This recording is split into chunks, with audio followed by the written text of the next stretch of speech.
Okay, we are in the cab of Clementine right now. She was in the shop for a while, was getting a few things fixed, and I got it back a couple of weeks ago. And right after I got it back, I was driving it, and a couple of things went wrong.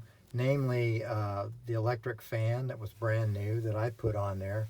When they put it back on after they did their work, they mounted it incorrectly and two of the fan blades broke off. And luckily it didn't pierce the radiator, but it was making a hell of a noise, and obviously it wasn't cooling properly. So I took it back. It took them about a week and a half or so to get the same fan in. They ordered one, they installed it. All that's good. Still had a couple little issues, leaks and things like that. But anyway, got the truck back a few days ago, and then I started doing some work that I had planned on it, and so I'm also put off. I'm still in the middle of the 5-speed conversion on the Mustang, but I wanted to get this done. And one thing I did, I spent most of the day Wednesday on the starter, because when I got Clementine back from the shop, every time I put it in reverse or every time I was in a forward gear and I accelerated kind of hard, the flex plate gear or teeth were hitting the starter gear, and it was making a really loud tinging sound, and it's not good. And so I took it back, and they said, yeah, we tried shimming the starter, this and that. And I said, well, it wasn't doing that when I brought the car in. I said, that's something that's happened since you guys put everything back together. So long story short, they shimmed it, did things to it, and it still was making noise. Every time I put it in reverse, man, it was a tang, tang, tang, tang, tang, tang, tang.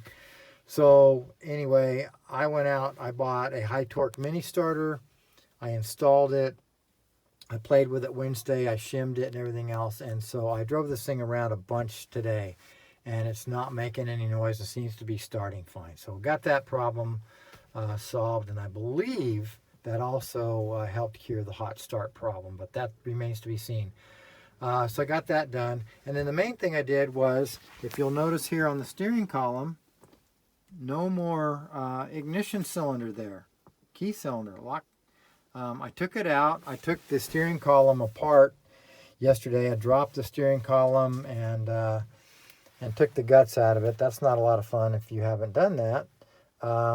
But thank God again for YouTube, because it showed me how to do it. So anyway, I did that, and I installed an $8 push button right here that I got off of Amazon. It's a really nice looking button. And I also have a fob right here that controls the circuit. So I can push that right now. Nothing happens. So in case you're wondering, we do have security. I've got the remote entry to the car. There's no outside door handles, so you got the door poppers.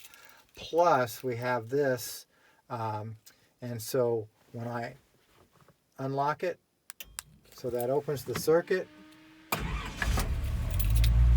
then we can start it right up. No key, no muss, no fuss. And if you know me, you know I hate keys. So then we'll shut the circuit off. All right, we'll turn it on again.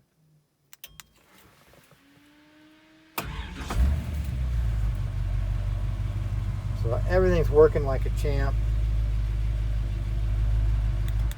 As I tell the Princess of Sun City West, we're tweaking.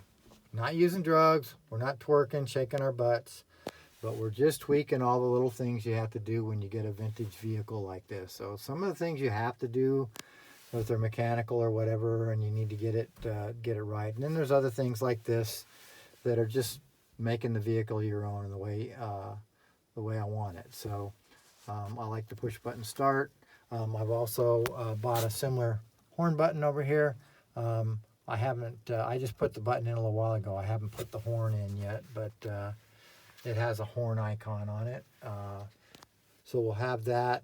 And I didn't make any holes in the dash. That's where two switches were before that were not being used for anything that the previous owner put in there. So I took those out, put these in there, and so far Now everything seems to be running well. I took the carburetor apart today.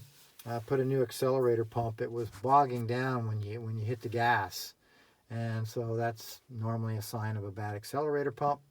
So I took the accelerator pump out, and it looked good, but it was just so old. I think it had just the rubber and everything on it had deteriorated. Took it out, put a new one in, and now this thing, and I cleaned the metering rods and everything else, and now this thing runs like a scalded rabbit. So we'll do this one more time. Start her up. Houston, we have liftoff. So that's a happy thing. Looking good. Thanks for watching.